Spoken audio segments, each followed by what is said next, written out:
Chelsea Duelo. Did I say that right? All right.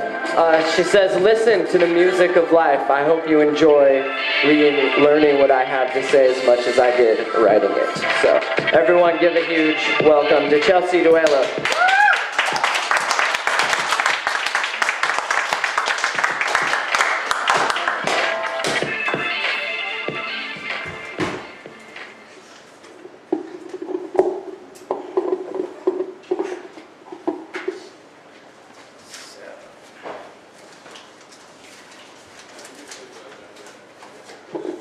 Okay, this is a new one I wrote, and it's called Through the Eyes of a Child. As I watch my son play, I begin to remember what it was like to live in the moment. No past, no present, no future, just now. How free I felt, rising each morning to a new day, a new experience, a new reality. Each moment was made just for me. My imagination ran wild, with images of all the different paths my lives could take. Life was an adventure. How crazy age and circumstance makes us numb sometimes. Or crazy how age and circumstance makes us numb sometimes. We sleepwalk through adulthood, get up, go to work, go home, eat, do the dishes, clean house, make appointments, go to meetings. Our lives are planned from the moment the alarm shoves us out the door of our unconscious slumber. Have you ever looked at life through the eyes of a child? We have a lot to learn from these little teachers. The most important lesson is this: never let yourself get so caught up in adulthood that you forget to look up and see the sky.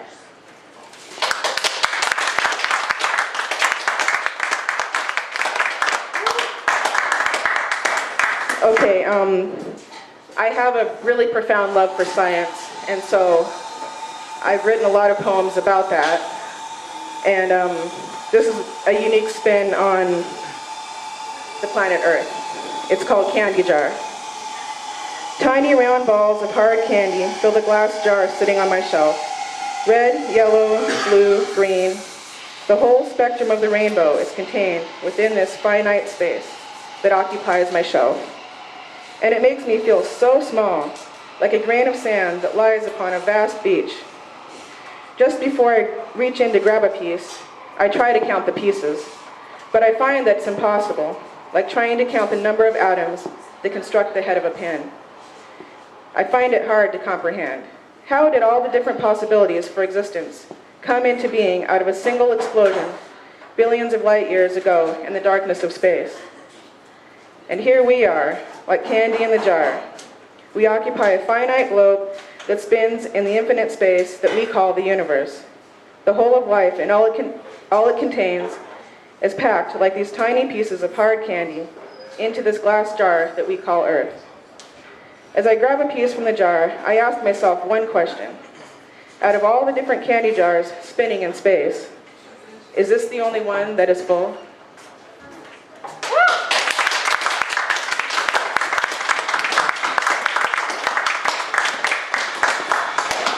Okay, and this next one is kind of my take on the process of evolution. And I found it to be a very fascinating and beautiful thing. So it's called Origins. Somewhere in the darkness, a tiny wave of energy begins to oscillate. It sends ripples of potentiality across the vast ocean of space. The ripples turn into larger waves and create a shock that reverberates throughout the whole of the cosmos. Tiny particles millions of light years away respond to the call. They band together as one and form a tiny circle of spinning electrons in loose orbit surrounding its nucleus. They jump up and down the quantum ladder. Spinning faster, they become little balls clinging to one another, glued together by their opposing forces. Life begins to take shape. The message has been sent. What form it takes is up to the collective. A ball of massive energy spins alone in the darkness, creating life as it turns. Water boils as tectonic plates shift and collide. Proteins bond as the double helix begins its first spiral. The message has been heard. Cells float along in the protoplasmic jelly that will be home to the first amoebic life form. They divide and replicate as the first link in the chain is created. The code has been written. One-celled amoeba evolve into algae that float along in the primordial ocean. A symbiosis has begun. A pair of eyes peers through the murky water as intelligent life takes shape. It swims to the edge of the ocean where it encounters land. It takes one last look back at the giant womb that gave it life. Curiosity takes over. Throwing its body up on land and gasping for air, it ventures into the unknown, blazing a trail for the rest to follow.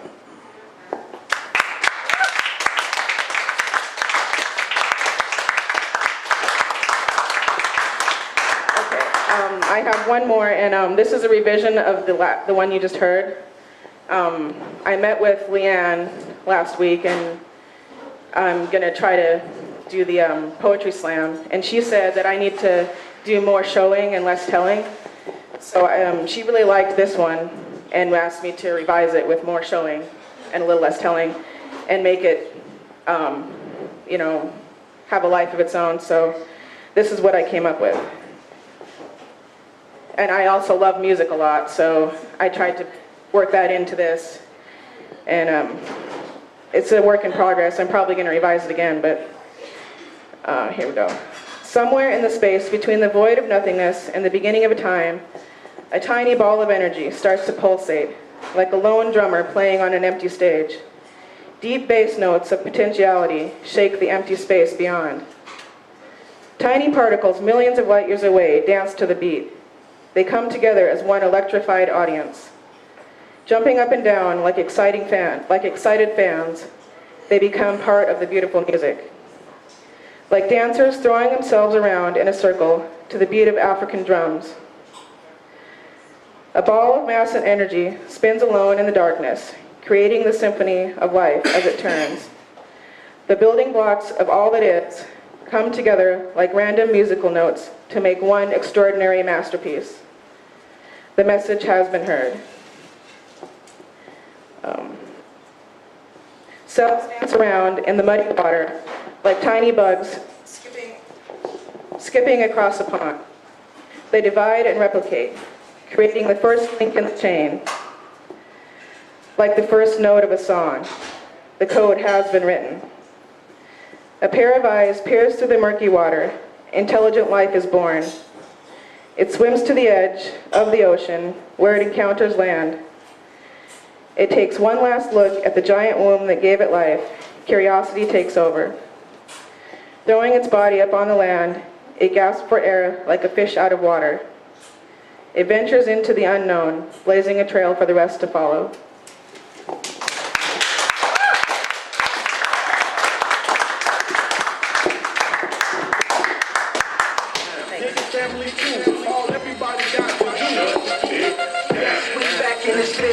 Easy. You looking for the real hot shit, come and see me. D to the A, K, you remember that? Still got. All right, Chelsea Duelo, thank you very much. That was awesome.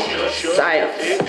All right, I'm Matt. I do a talk show a few days a week with my girlfriend, and that's where all these videos are. And if you guys can't make it to the poetry thing, you can always watch it live. I don't know if Leanne's there watching it right now. She's probably not watching much of anything. She had a pretty wicked migraine, so you just kind of want to keep your eyes closed and just go to sleep. So we've had the internet for quite a while. We have Facebook. Is everyone in this room on Facebook? You guys are going to know what I'm talking about when I mention it? Okay, a few of us. The rest of you will come to the dark side one day. I said the same thing about Twitter. I said, no way. 140 characters? Get out of here. Ben, what's wrong with our sound? All right, so this is kind of a poem about a random person on Facebook. There's, 600, 700 million of them? This is one. I shake the mouse laptop awake from its hibernation state. Chrome, my gateway to another place. Let's just say, for argument's sake, I set a document that states your religious beliefs are fake, made up as a tool for control. There are no miracles, not even a soul. Then, let's just say hypothetically I post it up on Facebook for everyone to see.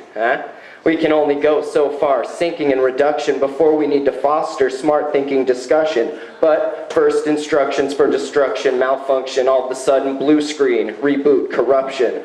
I'll see it through. Emails, comments from me to you, and her and him, like that's exactly what we need to do. Let's all pretend, for one split second in time, that any of us stubborn humans can like to change our mind. But the thrill of the chase, lone lost crusaders, still feels out of place, second string, Darth Vader, and time ticks by. Comments pile up. On one side, logic. On the other, Donald Duck.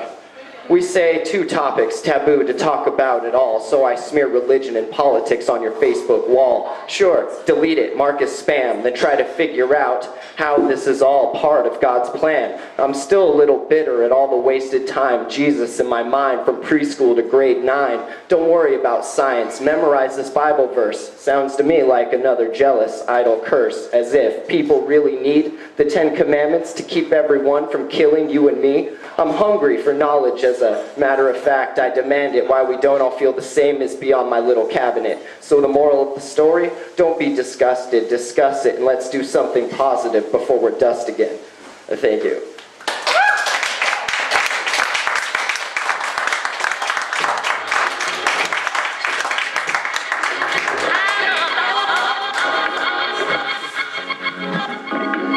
All right, next poet to the mic, artist extraordinaire. I've never seen anyone draw quite like this kid. His name is Luke. He says, I need a nap. Snowshing. I don't even know what that means, but, oh, snowshing. I see what she goes through when she asks you to write nicely. This is terrible, Luke. All right, Luke, everyone.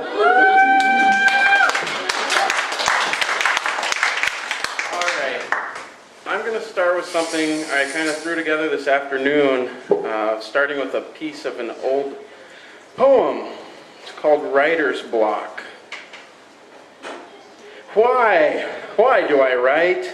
I guess these thoughts and ideas need some way to take flight. Do I have the right? Is my opinion right or wrong? Are my words too strong? From thin air, caught in the flesh under my hair. Sometimes when you try to let cares of the day just fade away, you can't forget. Don't know what to write? Late night, dream of sleep, stream of thoughts too deep.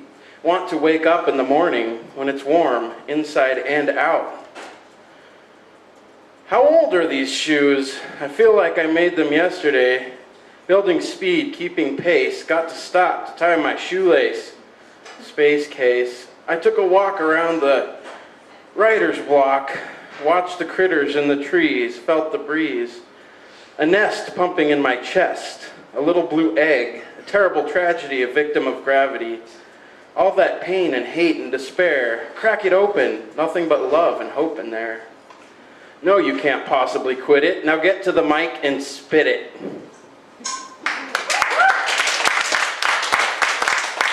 Thank you.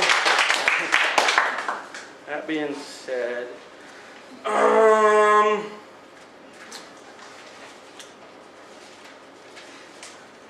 think, I don't know. Just do it.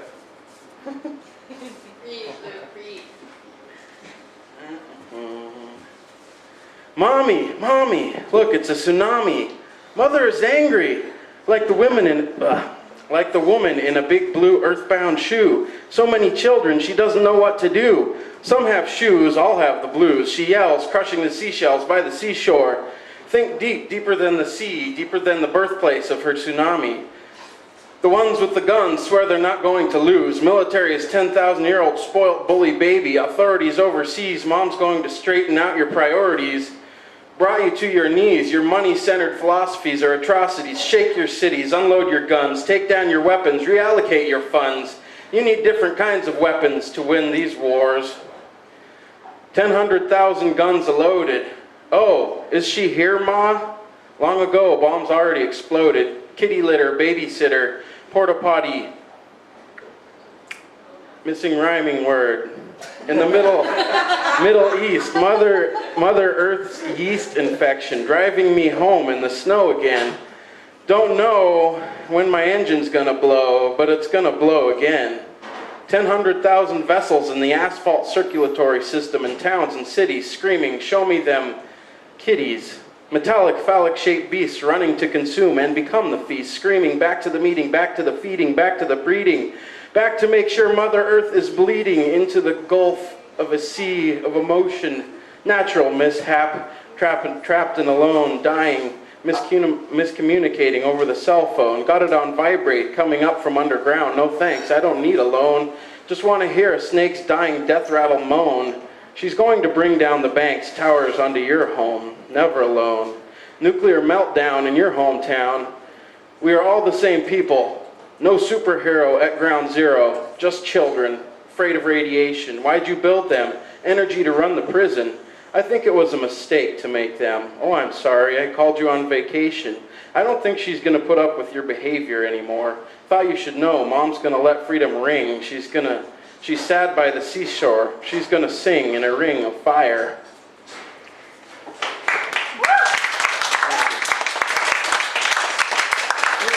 One more little short one.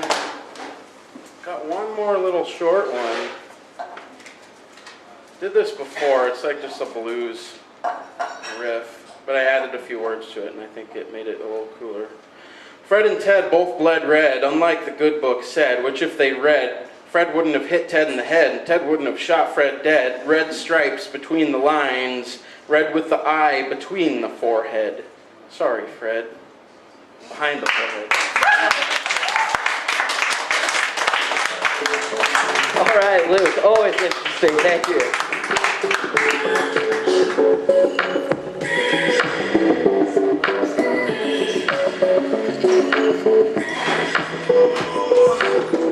All right, our next poet, or poetess, her name is Nancy Meyer.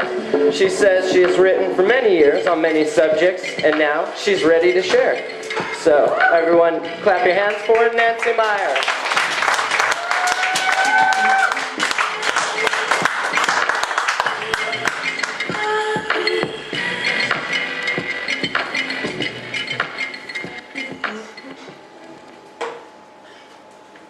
I don't read very well. I mean, I allow it, but I'm probably not the other way either. Just one moment.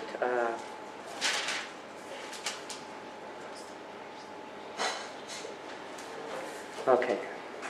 The first one is called Let Me Listen to the Wind. And let me listen to the wind. Let its fingers free my hair as it lifts my spirit high and soars it through the air. Let me listen to the wind. Let me feel the morning sun. Let its warmth fill my soul as it seeks out every valley and sets the world aglow. Let me feel the morning sun. Let me taste the high spring water as it flows beneath my lips. As it begins its journey, let me savor a few sips. Let me taste the high spring water. Let me smell the green grass. Let me lie on it in peace, and the fragrance of it growing, fond memories release. Let me smell the green grass. Let me watch the full moon. Let the drifting clouds reveal the stars and moon suspended, the blue-black sky surreal. Let me watch the full moon. Let me be one with nature, ever grateful and aware. We are separate yet together upon the earth we share. Let me be one with nature.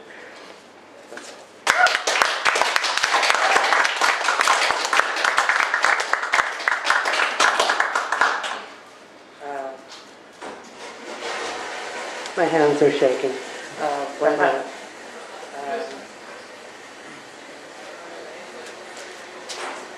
Totally different kind of poem. This is called Smiling Eyes. She watches him, devouring papers, journal, Times, Post, glasses resting low on his nose. Emergency vehicle siren down Pennsylvania Avenue, 7 stories below. Absently, he removes a steaming coffee bag, lifts a cup, sips, whistles, still avidly reading, sometimes expressing the way he breathes, satisfaction, disgust. Now scratching on a yellow sticky pad, attaching notes to columns on the papers, fascinating her. His concentration appeals to her. He appeals to her. Her body shifts under rumpled covers on the low bed. His eyes shift from the papers covering the table, meeting her eyes. They smile.